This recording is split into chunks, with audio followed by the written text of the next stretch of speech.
네, 이번에는 이렇게 지금 이재명 대표나 이재명 대표 측근의 전화에 공포에 떠는 분들이 많은 반면에 이재명 대표 쪽에서 이분이 얘기하면 좀 공포에 떨 것 같은 이런 분이 있습니다. 자, 국민의힘 박수영 의원이죠.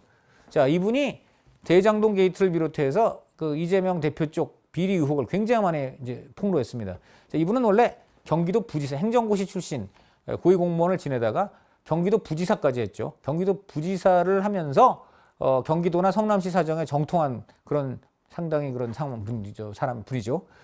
그리고 실제로 이재명 대표가 성남시장으로 근무할 때 바로 경기 부지사를 하면서 이재명 시장하고 부딪힌 여러 가지 악연도 있습니다.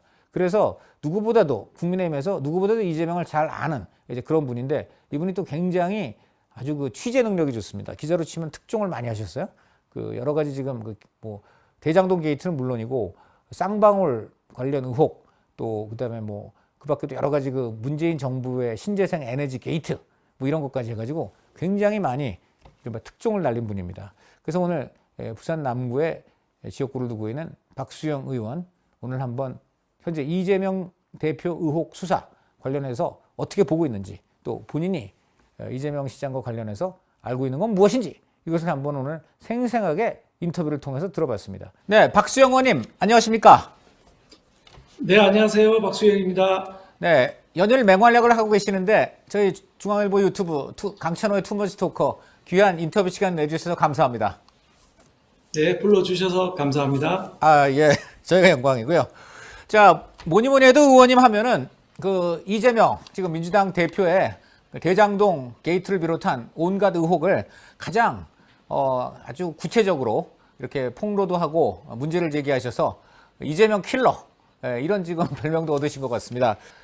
이와 관련해서 전광석화 같은 수사를 해야 한다 뭐 이런 촉구도 하셨는데 자 현재 이 검찰의 수사 상황 어떻게 보고 계십니까? 예, 제가 전광석화 같은 수사를 요구를 한 게 우리 네. 윤석열 대통령 네. 바뀌고 나서 검찰 빨리 수사해야 된다라고 얘기를 네, 했는데 전반적으로 굉장히 빠른 속도로 하고 있다 이렇게 보고 있습니다. 그리고 네. 수순도 상당히 그 좋은 순서로 가고 있는데 네, 자, 대통령 선거가 3월 9일 날 있었습니다. 그렇습니다. 3월 9일 있고 공직선거법 위반 사건은 6개월 내에 기소를 해야 되거든요. 네, 즉, 9월 9일까지 기소를 해야 되는데 네, 네, 9월 8일 날, 네. 9월 8일 날 소위 공직선거법 위반 사건에 대해서 네. 기소를 했습니다. 네, 그게 이제 두 가지죠. 하나는 김문기를 모른다고 한 것이고, 네. 하나는 백현동 관련해서 개발 관련해서 국토부로부터 협박을 받아서 네. 하는 수 없이 했다라고 하는 거짓말 네. 두 가지가 이제 허위사실 유포로 네. 이제 기소가 됐습니다. 네. 보시는 것처럼 이거는 시간적인 제한이 있는 것이니까 네. 대통령 취임하시고 인사를 하자마자 수사에 착수하지 않으면 네. 이런 결과가 나오기 어려운 것이거든요. 네, 네. 그게 지나서 이제 이재명 그 의원의 경우에는 굉장히 네. 당황스러웠을 것이 네. 간단한 사건들, 성남 FC, 네. 그다음에 백현동, 네. 그다음에 대장동, 네. 그다음에 쌍방울 이런 순으로 상당히 내용이 복잡해지고 있습니다. 그렇죠. 그래서 쉬운 거부터 하나하나 들어오지 않겠느냐 네. 이렇게 예상을 했을 수가 있는데 네네. 검찰이 전방위적으로 지금 수사를 시작했거든요. 네네. 이게 무슨 의미가 있느냐면 네. 이재명 의원 측으로부터는 이제 허를 찔린 것이 되고 네. 지난번 그 공직선거법 위반 사건 대법원에서 무죄가 났던 사건이 있었는데 네. 그때와는 달리 지금 신급마다 약 그 30여 명의 거물급 변호사를 동원할 수 있는 상황이 아니거든요. 아, 네네. 변호사비를 대납해 줄 사람이 없으니까. 그렇네요. 그렇네요. 네. 예, 그다음에 뭐 대법원에서 이 양반의 뒤를 봐줄 수 있는 네. 권순일 대법관 같은 사람도 이제 없단 말입니다. 네. 이런 상황이기 때문에 전방위적으로 전광석화 같이 검찰이 이제 몰아치니까 네. 상당히 당황하고 있을 것이다. 네. 이렇게 예측하고 있습니다. 그러니까 한마디로 이재명 대표의 허를 찌르고 또 어떻게 보면 좀 당황하게 만드는 거 이거 자체가 한마디로 정광석화 같은 수사의 요체이고 그걸 통해서 결국은 이 검찰이 실체적 진실을 밝혀낼 수 있을 것이다. 아마 이제 이런 저는 뭐 네. 그렇게 봅니다. 실체적 진실을 밝혀낼 수 있을 거라고 보고 있습니다. 예. 특히 가장 중요한 실체적 진실은 현재까지 나온 게 이제 김용 그리고 이제 정진상까지 이제 보통 드러나고 있는 이른바 뭐 뇌물 수수라든가 대선 자금 이런 마련 이런 의혹인데요. 이게 결국은 이재명 대표가 이걸 알고 또 지시하고 뭐 이런 관계가 나와야 되는데 이 부분을 검찰이 입증할 수 있을까요? 어떻게 보십니까? 네.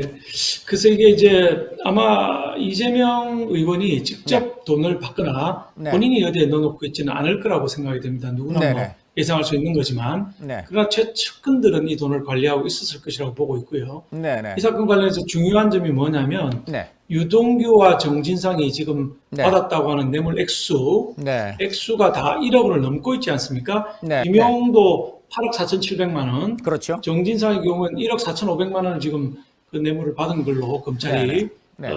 준비를 하고 있는 상황이 들어있는 거 아니겠습니까? 그렇다면 1억이 넘으면 특가법상 네. 이게 이제 10년 이상 또는 무기징역에 해당하는 처벌을 받을 수가 있습니다. 네. 그러면 제가 보기에는 유동규도 원래 마찬가지였고 네. 이 지금 김용, 네. 정진상 모두 네. 무기징역까지 해당하는 형에 해당하기 때문에 네. 상당히 뭐 마음이 흔들릴 것이다. 아. 그래서 적어도 김용 정도는 유동규와 마찬가지로 진실을 고백하지 않겠느냐. 아. 이런 점이 앞으로의 수사에서 크게 역할을 할 것으로 보고 있습니다. 검찰이 이걸 특가법상 뇌물로 몰고 가는 이유가 네. 딱 있는 겁니다. 바로 이제 양형이 높기 때문에 네.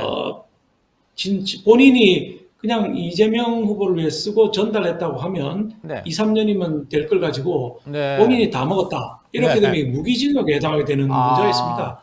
따라서 조만간 남욱, 유동규에 이어서 김용이 네. 진실을 얘기하지 않겠느냐 이렇게 네. 보고 있습니다.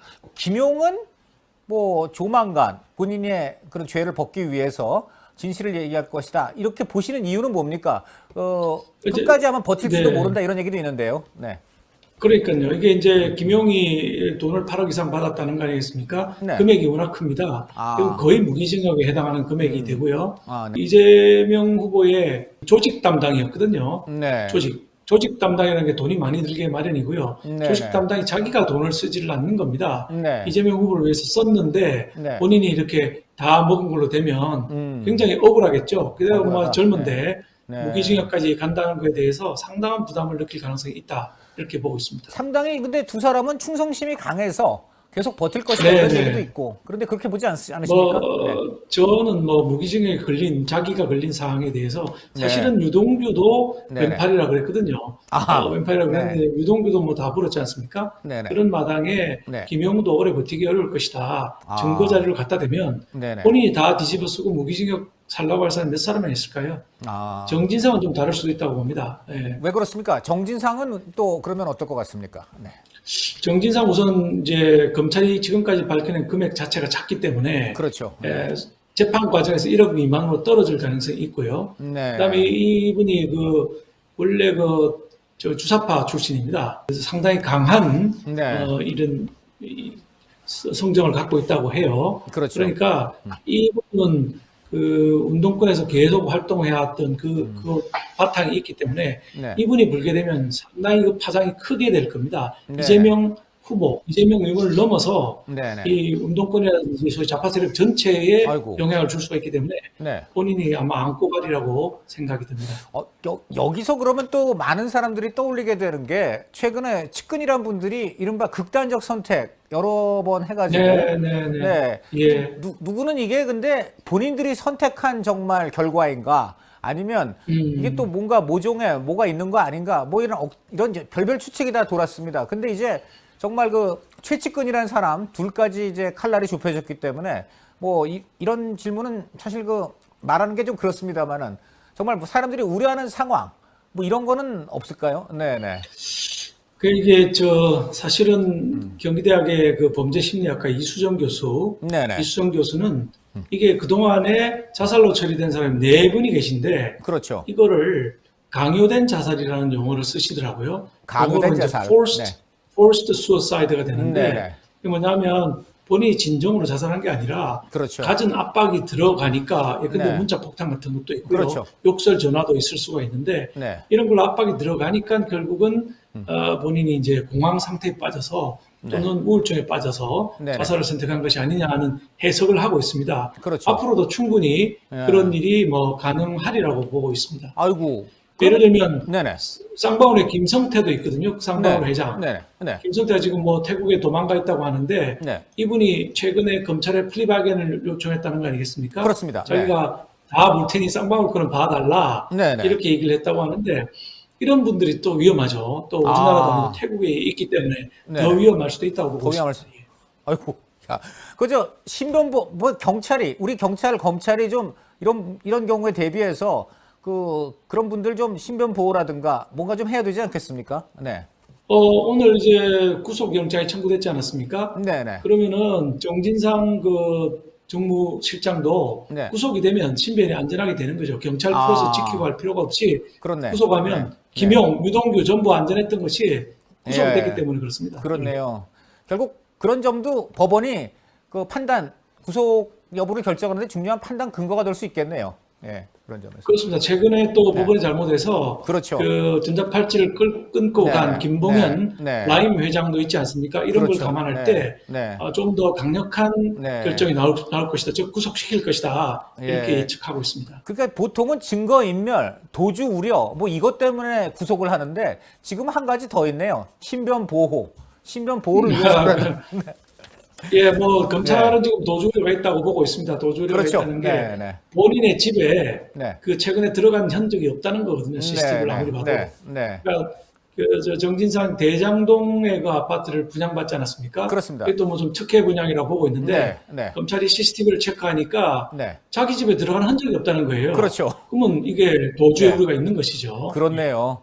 그 정진상 이분이 워낙 그 스텔스 지금까지 찍힌 사진이 하나밖에 없고 저도 취재를 하면서 네. 느낀 건데 어떻게 이렇게 정말 그 철저하게 자신을 베일에 가릴 수 있는가. 그리고 동시에 그러면서 주요한 의혹에는 전부 다 이렇게 연관이 있을 수 있는가 해서 굉장히 놀랐습니다.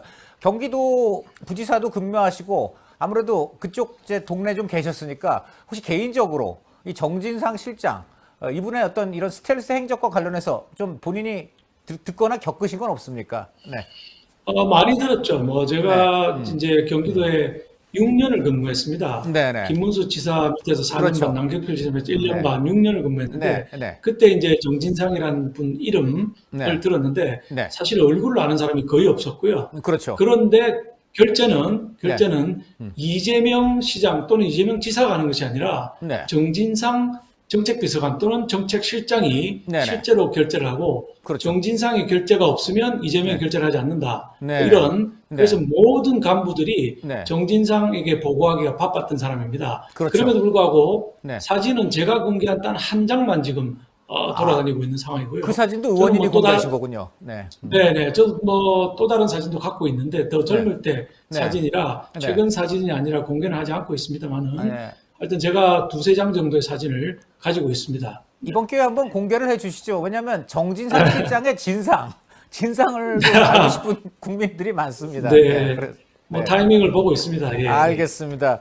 사진이 2장 더 있다니까 굉장히 궁금하고 관심이 갑니다. 네, 왜냐하면 네. 이분 뉴스가 워낙 많은데 같은 얼굴 사진만 계속 나오니까 이게 좀 네, 굉장히 좀 네. 그렇거든요. 네, 그래서 네, 그 사진도 네. 사실 그 경기도청에서 근무할 때 네네. 정진상 피의자가 상당히 그 해외를 많이 다녔다고 합니다. 네. 외국 다니는 걸 좋아하고 아. 틈만 있으면 해외 출장을 가가지고 네네. 상당한 해외 출장을 갔었습니다. 네네. 근데 이 양반이 그 해외 출장 갈 때 같이 간 동료들이랑 사진을 찍었는데 네네. 그 사진이 지금 그 네. 저한테 제보가 됐고 아. 그게 현재 모든 언론에다 그 뒤에 비행기가 나오는 그렇죠. 사진이거든요. 네, 그렇죠. 그게 해외 출장 갈 때 찍은 사진이라서 그렇죠. 그걸 제가 확보를 해서 네. 공개를 한 것입니다. 우리 언론에 그래도 큰 역할을 하셨습니다. 이제 아무리 스텔스라 그래도 얼굴 사진 하나는 있어야 이게 보도 기사가 되는데 기사가 되게끔 네, 네. 역할을 해주셨습니다.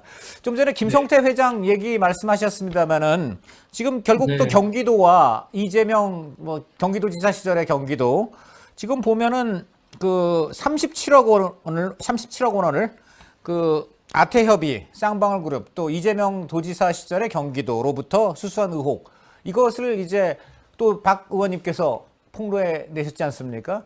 그런데 최근 네, 보니까 이 오늘 뭐 심지어 말 한 장까지 나왔습니다. 에르메스 말 한 장을 쌍방울 간부들이 중국에서 북한 쪽에 넘겼다.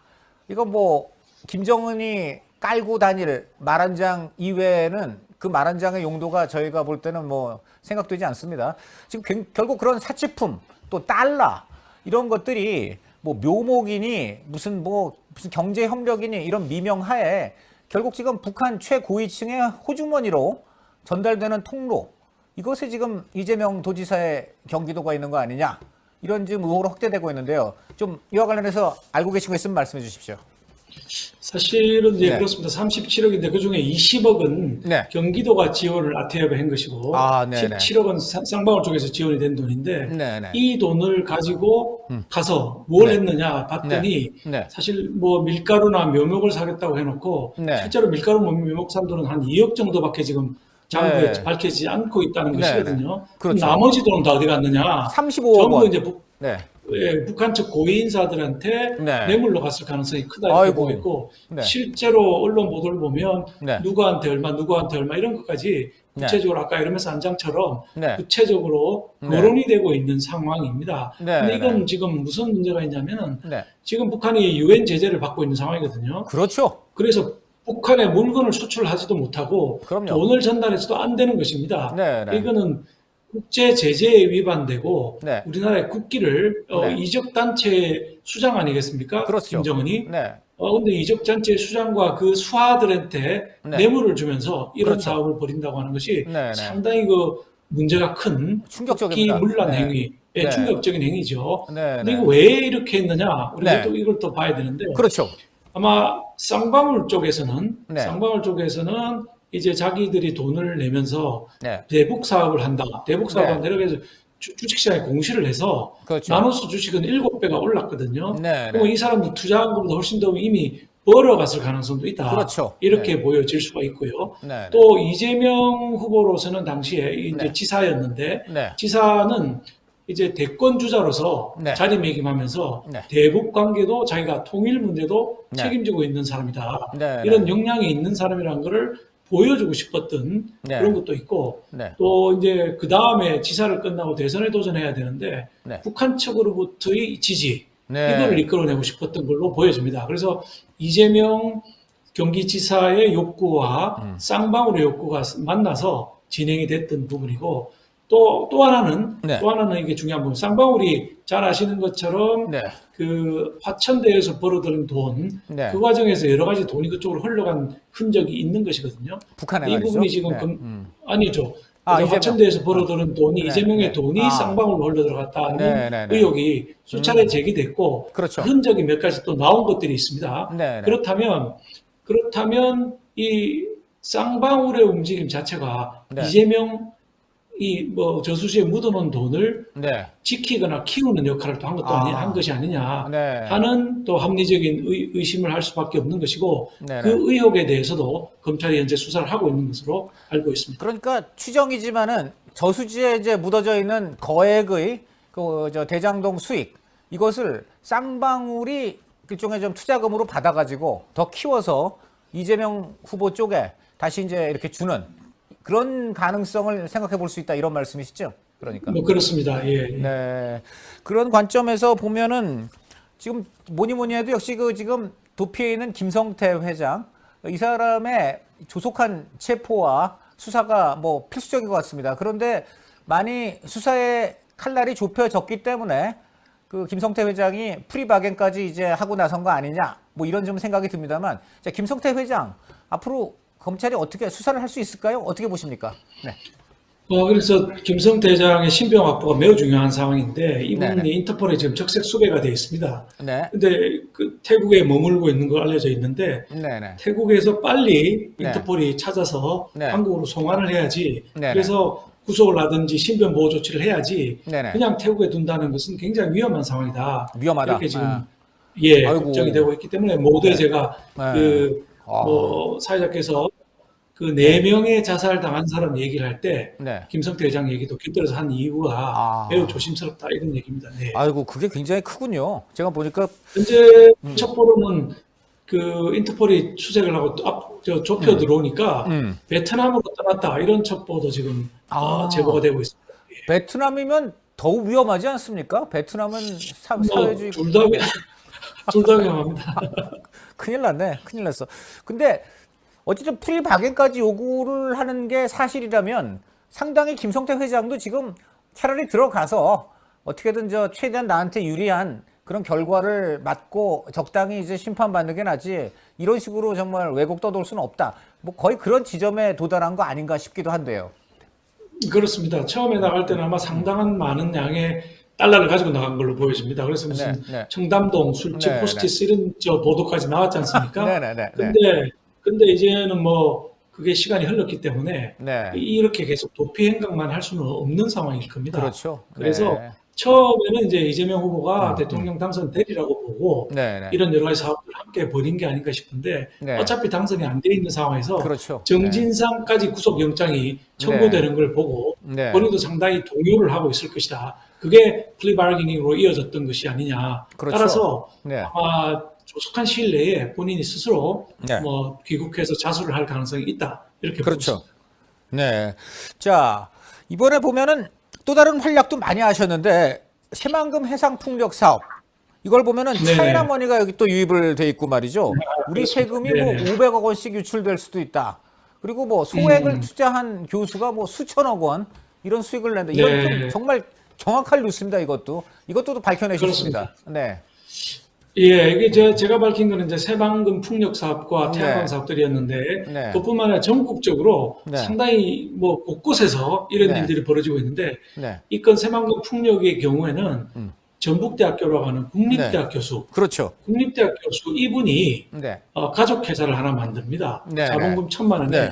본인, 형님, 뭐 네. 동생 1, 동생 2, 네. 배우자, 네. 뭐 처제 이런 사람들로 만드는 네. 1,000만 원짜리 자본금 1,000만 원짜리 회사를 네. 만들고 그다음에 풍력 개발에 대한 인허가를 또 쉽게 받아내요. 네. 쉽게 받아내는데 받아낸 다음에 이제 중국 자본으로 그렇죠. 팔아먹는데 7,200배를 불려서 파는 거죠. 그러니까요. 1,000만 원짜리를 720억에 팔았으니까. 네, 그러면 네. 이걸 인수한 네. 회사는 매년 500억씩 네. 30년 네. 수익을 보게 돼 있는 상황입니다. 그러니까 네. 매출액이 500억 곱하기 30년이니까 1조 5천억이 되고 네. 그중에 수익이 뭐 20%만 난데도 어마어마한 돈이 되는 것이거든요. 그렇죠. 네. 그래서 국보 유출의 문제도 있고 네. 아시는 것처럼 에너지는 안 보거든요. 그럼요. 러시아가 가스관을 잠그니까 네. 유럽이 지금 난리가 난 거 아닙니까? 그렇습니다. 근데 우리도 이 발전 사업을 음. 그 중국 자본이나 뭐 베트남 네. 자본이나 뭐 해외 자본에다가 맡겨버리게 되면 네. 언제 안보의 위협이 될지도 모르는 상황입니다. 그렇죠.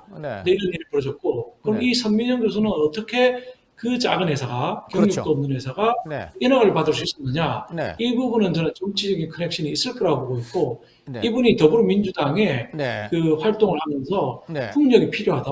네. 특히 새만금에 풍력과 네. 태양광 개발을 해야 된다고 지속적으로 주장을 하던 전문위원입니다. 네. 근데 이분이 또 새만금의 기술 용역을 맡아서 네. 어디에 뭘 개발하면 좋겠다는 용역 보고서를 냈는데 네. 아니 그 심판 아닙니까 심판? 근데 네. 자기가 스스로 뛰어서 회사를 네. 만들고 인허가를 받고 이런 일들이 지금 네. 일어나고 있는 것이 대한민국입니다. 뽕마전입니다. 자, 지금 큰 거 폭로를 하셨는데, 자, 우리 그러면 우리 지금 수사 당국, 뭐 검찰, 경찰 좀 제대로 대응하고 있습니까? 네. 이 부분에 대해서는 감사원에서 감사하겠다고 했고 네. 검찰에서 수사를 하겠다고 했기 때문에 네. 지금 수사가 들어가고 있고 네. 방금 말씀드린 새만금 풍력의 경우에는 네. 계약이 진행되던 도중에 네. 제가 국정감사에서 폭로를 하는 바람에 네. 이 계약 자체가 지금 깨져서 네. 사실 국부가 넘어가지는 않도록 아이고. 지금 현재 그렇게 된 네. 상황입니다. 아이고, 다행입니다. 네, 그 큰 거 하셨네요. 근데 앞으로 어쨌든 이 진상을 좀 확실하게 드러내야 될 것 같은 필요성을 느끼는 게, 이게 단순히 그 교수 개인의 그런 능력으로 그런 엄청난 그런 사업을 했을 거라고는 도저히 믿어지지 않고, 또 아까 말한 대로 그 더불어민주당 소속으로 일을 해왔다는 점을 보니까 문재인 정권과 이 교수와의 어떤 그 관계, 이런 것들이 없고서야 어떻게 이런 일이 벌어졌겠는가, 네, 생각이 됩니다. 여러 가지 뭐 제보를 제가 받았습니다. 네. 뭐 그쪽 지역의 정치인이라든지 네, 더 네. 고위직까지 연결이 되어 있다는 제보를 많이 받아서 네네. 제가 이제 수사당국에 이제 자료를 보냈고요. 예.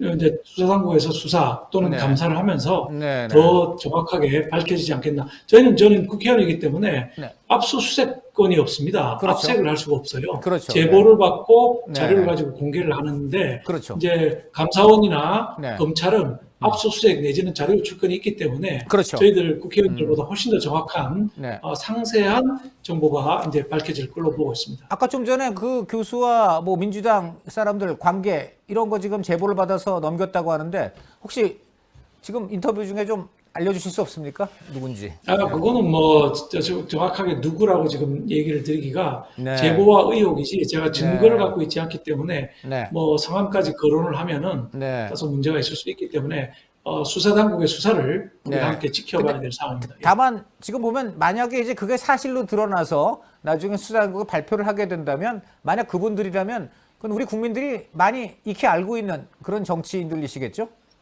그렇습니다. 네. 네. 다 알고 있는 사람들. 네. 이름만 들으면 누군지 아는 사람입니다. 네. 예. 우리 박수영 의원께서 폭로하고 또 국부 유출을 막은 이 사건 반드시 진상이 아주 그냥 끝까지 확실하게 규명돼서 도대체 어떤 정치인들이 이런 끔찍한 사업에 관여됐는지 반드시 밝혀져야 되겠다 생각이 듭니다. 이 관련된 김에 또 거기 지역의 한전공대 최근에 정말 사람들이 뉴스를 듣고 경악을 하고 있는데 한전이 지금 너무나 경영 사정이 안 좋아서 온 국민이 지금 전기세를 엄청 더 많이 내야 되는 마당인데 정작 한전공대 총장은 대통령보다 뭐 3배 많은 뭐 연봉을 받고 뭐 하여간 이런 일들이 벌어진다는데 이것도 폭로를 하셨습니다. 이거 어떻게 되는 겁니까, 이거? 네. 네, 한전공대는 진짜 한전이 올해 네. 적자가 30조 원을 확실히 네. 냈고 40조 원은 조금 못 미치는 정도의 네. 한 해 적자가 납니다. 아이고. 어마어마하죠. 네. 그거를 메꾸기 위해서 한전이 지금 한전채라고 하는 채권을 네. 발행을 했고 그렇습니다. 그러다 보니까 채권 시장에 돈이 다 말라버렸습니다. 그렇습니다. 한전은 네. 안전채권이기 때문에 그쪽으로 돈이 다 갔거든요. 그래서 지금 채권 그래서 시장이 이제- 감전됐다 그래요. 감전. 예, 맞습니다. 바로 그런 상황입니다. 근데 네. 그렇게 회사가 적자가 나는 상황에서 무려 1조 6천억을 네. 한전공대에 투자를 하는 이런 상황이 네. 벌어진 것이죠. 네네. 근데 한전공대가 진짜 적자인 회사 투자를 하는데 네. 재미있는 거는 네. 이사회에서 네. 이사들 중에 네. 반대한 사람이 거의 없다는 겁니다. 거수기 역할만 했고 아이고. 반대를 하지 않아서 네. 무려 이사가 이제 한전과 한전자회사가 함께 돈을 내서 103명이 관련이 됐는데 네. 단 3명만 반대를 하고 100명이 찬성을 했어요. 야. 이게 지금 우리 아니, 공기업의 운영해왔던 아니, 방식입니다. 그분들 명단, 예. 명단 공개해야 되는 거 예. 아닙니까? 네. 제가 다 갖고 있습니다. 때가 되면 네. 다 공개를 할 네. 예정이고요. 네. 아마 시민단체에서 네. 배임으로 네. 배임으로 고발을 할 걸로 알고 있습니다. 그 이사들은 다 완전히 왜 문재인 이렇게- 정부가 임명. 예. 네네. 그럼요. 문재인 네. 정부에서 네. 임명한 이사들이죠. 참. 그래서 정말 거수기 노릇만 했고 네. 한전이 왜 이렇게 적자가 많이 났느냐? 네. 첫 번째 요인은 탈원전입니다. 탈원전. 그렇죠.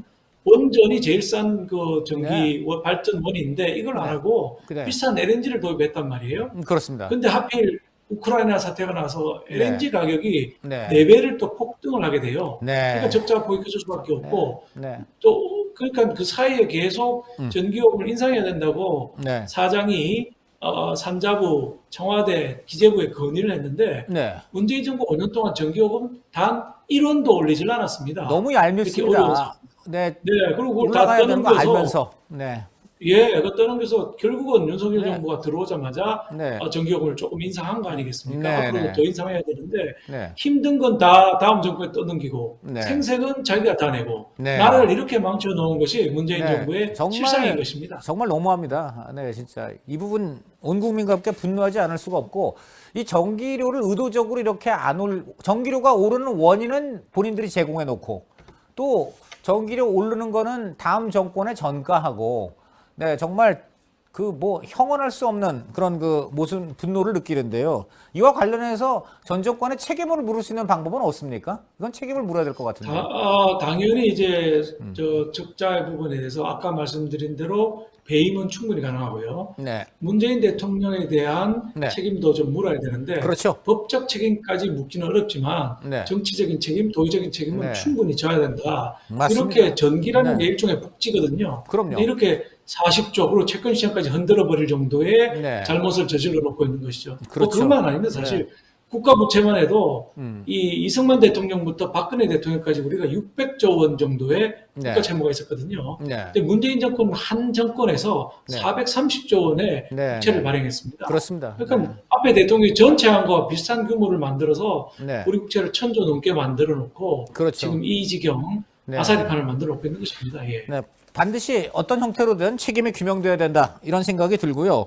자, 아까 이재명 대표 관련해서 한 가지 더 여쭙고 싶은 게 이제 최근 이태원 참사가 나니까 김기현 전 원내대표는 이재명 대표 얼굴에 갑자기 웃음기가 도는 것 같다라고 비꼬을 만큼 그 이재명 지금 대표와 민주당이 이 참사를 지금 본인들의 각종 게이트 수사에 대응하여 어떤 물타기 이런 용으로 지금 이용하고 있다 이런 의혹이 많은데 이와 관련해서 과거 경기도지사 하셨으니까 성남시장 시절에 환풍구 사태, 환풍구에 이제 시민들이 떨어져서 이제 참사가 있었는데요. 그때 이제 이재명 네. 시장이 성남시에서 분명히 있던 사건인데 뭐 본인은 책임이 없다.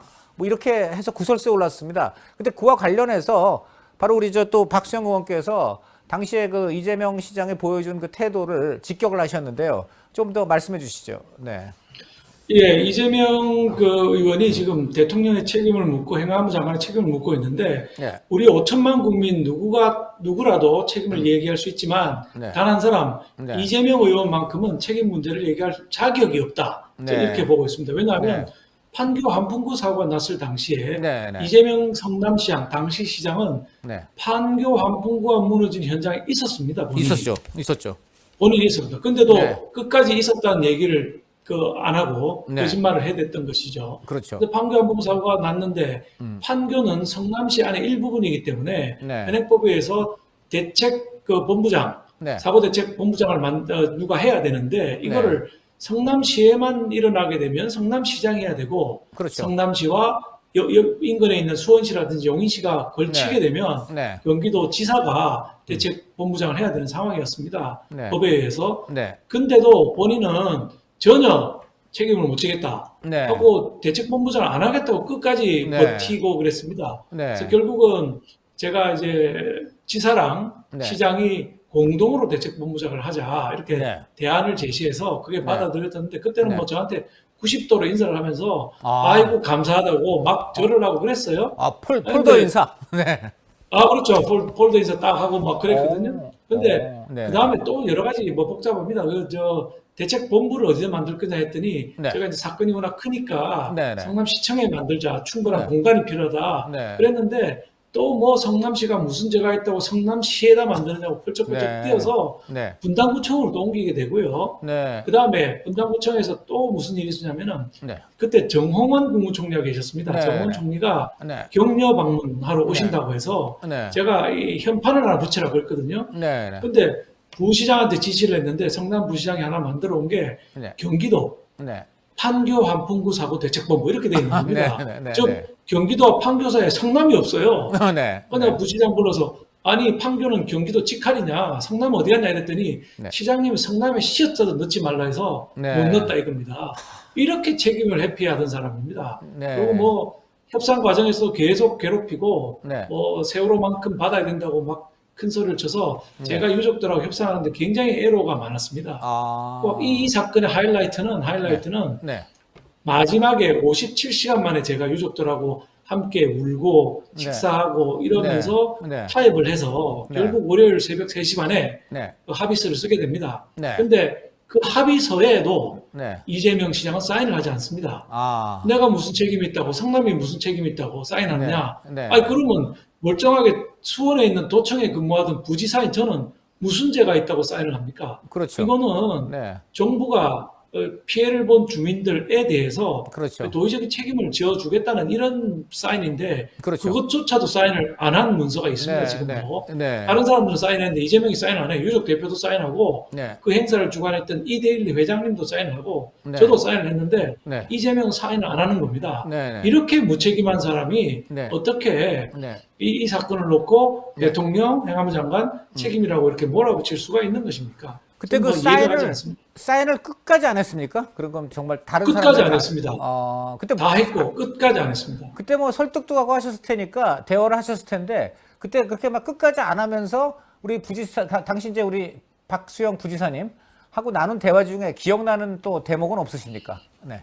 제일 기억나는 대목은 사실은 그 다음날 아침에 네. 우리가 기자회견을 했습니다. 이 사건이 네. 57시간 만에 세월호하고 달리 네. 판교 모델로 네. 빨리 합의가 끝났고 이제 장례 절차까지 다 치르게 됐거든요. 네. 그리고 이제 그거에 대해서 기자회견을 하게 되는데 네. 원래는 제가 앞에 모두 말을 하고 그렇죠. 유족 대표가 합의안, 네. 12개항에 대해서 발표를 하고 제가 다시 Q&A를 받고 이런 순서로 되어 있었는데 네. 이재명 당시 시장이 저한테 오더니 자기가 저 1분만 텔레비 네. 나가게 해달라. 네. 그러면 앞으로 도정에 협조를 잘하겠다. 1분만 이렇게 텔레비 얘기를 하는 나가게 해달라고 했습니까? 또 표현이? 그렇습니다. TV, 아. TV 나가게 해달라. 그러니까 네. 기자회견을 하니까요. 네, 그래서 네. 제가 모두 발언 1분 하던 거를 제가 안 하고 네. 이재명 시장이 하도록 하고 네. 그다음에 유족 대표가 네. 12개항 합의문을 발표하도록 하고 네. 혹시 질문 있으면 제가 받으려고 했었습니다. 네네. 근데 무슨 일이 일어났느냐? 네. 이재명 시장이 네. 마이크를 잡더니 네. 방송이 거의 끝날 때까지 내려오질 않는 겁니다. 1분이 아니라 몇 분 정도 생방송 했습니까? 10분, 생방송 10분이었는데 네네. 거의 다 채우고 내려오는 네. 바람에 네. 이게 뭐 유족 대표가 발표하려고 했던 사안까지 네. 자기가 다 합의문까지 다 얘기를 해버리는 겁니다. 아니 본인이 세상에. 사인을 안 했잖아요. 뭐 자기 아니 근데 본인이 네.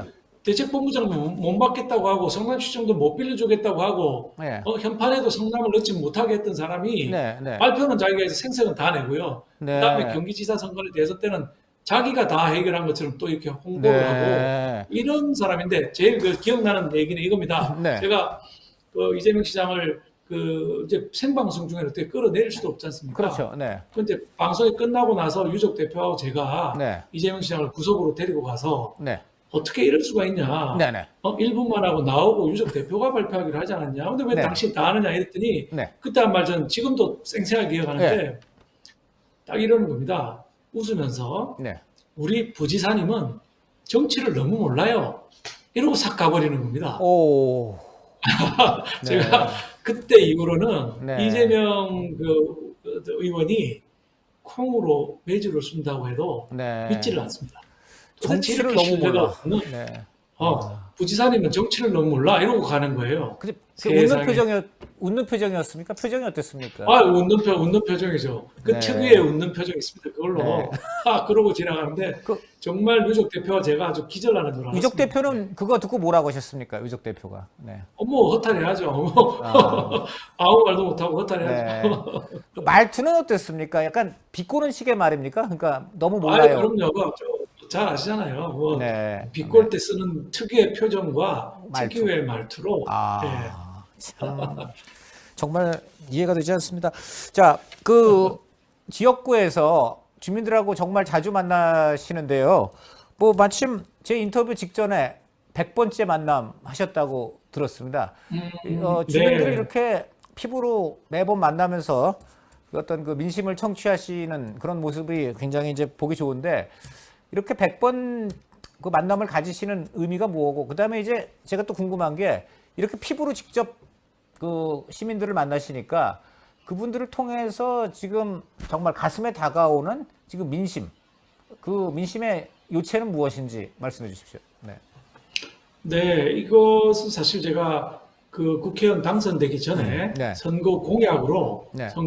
매주 주민들하고 호흡하겠다, 소통하겠다 네. 이렇게 지금 공약을 했었습니다. 이유는 네. 뭐냐? 네. 국회의원 당선되고 나면 뭐 이게 뭐 코 빼기도 안 보인다, 뭐 이런 말들이 흔히 있습니다. 네. 입싹 닦고 안 보인다. 근데 저는 뭐 그런 국회의원 되지 않겠다라고 약속을 했고, 네. 네. 그래서 코로나가 심해서 네. 집합 금지 명령이 내려진 네. 기간들이 있었지 않습니까? 네. 그 기간에는 모일 수가 없으니까 안 하고 네. 네. 거의 뭐 토요일날 빼지 않고 네. 제가 해왔기 때문에 이번에 이제 100회째를 맞이하게 네. 되었습니다. 국회의원이 네. 네. 300명이 있지만 네. 이거를 매주 하는 사람은 저밖에 없는 것으로 알고 있고 네. 절반 정도는 아예 안 하고 네. 절반 정도는 한 달에 한 번 정도 한 달에 한 번. 네. 뭐 민원의 날 이런 걸 하는데 저는 네.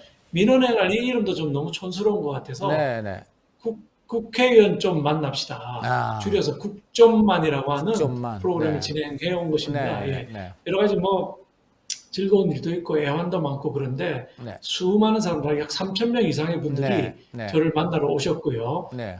시중에 여론도 전달해 주시고 네. 민원도 얘기하시고 네. 네. 그럼 저는 이제 그분들을 통해서 네. 여의도에 앉아 있으면 듣지 못하는 얘기들, 그렇죠. 네. 정치인들끼리만 나누는 얘기가 아닌 그렇죠. 생생한 현장의 목소리를 들을 수 있어서 네. 저로서는 굉장히 좋았고요. 네. 또 네. 이제 민원을 제기하신 분들 있지 않습니까? 그렇죠. 그러면 민원 제기하신 분들을 네. 듣고 이제 해결을 해드리는데 네. 제가 이제 30년 이상 공무원 생활을 한 경기도 부지사 출신 아닙니까? 그렇죠. 민원을 딱 들으면 다른 어떤 뭐 국회의원들이나 변호사보다도 더 정확하게 해결을 해낼 수가 있습니다. 딱 들으면 네. 이게 된다 안 된다. 그렇죠. 되는 경우에는 국회가 해결해야 되는지 시청이 해결해야 되는지 네. 네. 구청이 해결해야 되는지가 딱 보이게 되는 거죠. 그렇죠. 그럼 각을 잡아서 해결해 드리면 이분들은 너무 좋아하시는 겁니다. 너무. 그렇겠죠. 네. 근데 어떤 경우가 있냐면 이런 네. 경우도 있습니다. 예를 들면 그 대법원 판결에서 네. 3심까지 가서 이제 패소를 한 분이 있습니다. 아이고. 패소를. 네. 패소를 했는데 불구하고 이제 저를 찾아와서 너무 억울하다 네. 하면서 판결문을 1심, 2심, 3심 다 가져오셨어요. 네. 이제 제가 읽어보는 한 10분, 15분 동안에 계속 우시는 겁니다. 아이고. 너무 억울하다고. 네. 이제 판결문을 이렇게 보니까 상당히 억울한 부분이 많아요. 네. 근데 우리 일상에 계시는 분들은 뭐 비싼 변호사를 사서 네. 거기서 뭐 대법원까지 가고 이렇게 못하지 않습니까? 그렇죠. 그러다 보니까 변론이 제대로 되지 않아서 진 걸로 저도 보여지고 상당히 억울하게 네. 봤습니다. 네. 그러나 아시는 것처럼 대법원에 진 사건을 일개 국회의원이 어떻게 할 방법이 없지 않습니까? 그렇죠. 그래서 이제 읽어보고 나서 15분 뒤에 이제 뭐 억울한 거는 제가 알겠는데 이거 대법원까지 졌기 때문에 할 수 없다 이렇게 말씀을 드렸더니 네. 이분이 뭐라 네. 그러시냐면 자기도 안다 이거예요. 대법원에 진 걸 어떻게 하느냐 네. 아는데 그래도 지역구 국회의원님께 자기가 하소연을 할 수 있었다는 거 아. 하소연을 하고 나니까 속이 시원하다. 음. 그러면서 이제는 울지 않고 그냥 일상적인 삶을 아. 살아갈 수 있을 것 같다 이러고 가셨는데 네. 네. 그게 저는 제일 계속해서 기억에 남는 거예요. 아, 참 현장에 계신 네. 많은 분들이 어렵게 이렇게 살아가시는구나. 그래도 네. 국회의원이라고 들어줬더니 네. 저렇게 좀 조금이라도 도움이 되는구나. 뭐 네, 이런 네, 네. 생각을 제가 하게 됐습니다. 예. 네, 역시 국회의원이나 위정자들은 국민이 슬프고 어려울 때 옆에서 해결 여부를 떠나서 들어주고 공감하는 이 자세, 이것이 가장 중요하다. 이거를 직접 체득하신 것 같습니다. 굉장히 그 좋은 경험하신 것 같고요. 지금 부산 남갑에서 국회의원 하고 계시지 않습니까? 부산 남갑 주민들 그리고 나아가서 대한민국 국민들 오늘 그 투머치 토커 통해서 또 오늘 의원님 이렇게 말씀을 듣게 되었는데 이제 국민들에게 한번 향후 또 본인의 거취라든가 포부 또 하고 싶은 말씀 하시는 걸로 오늘 인터뷰를 마치겠습니다. 네, 감사합니다, 의원님. 말씀하십시오. 네. 네, 우리 남구 주민 여러분 그리고 시민 여러분 그리고 대한민국 국민 여러분 저는 정치를 지금까지하고는 전혀 다른 방식으로 하고 싶습니다. 권력을 추구하고 이권을 추구하지 아니하고 이 자리에 있는 동안 온몸을 던져서 혼신의 힘을 다해서 똑바른 정치, 올바른 정치, 또 해야 될 말 하는 정치 하려고 마음먹고 있고 지금까지 그래왔다고 생각합니다.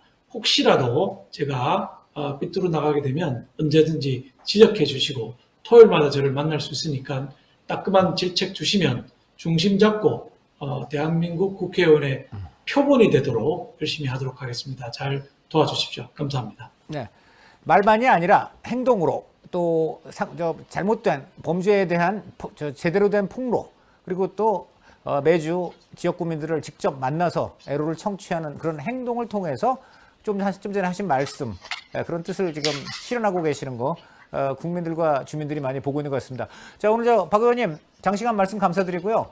앞으로도 계속 더 좋은 폭로 좀 하셔서 본인의 가려운 것을 긁어주시기 바랍니다. 오늘 말씀 감사합니다. 열심히 하겠습니다. 감사합니다. 네.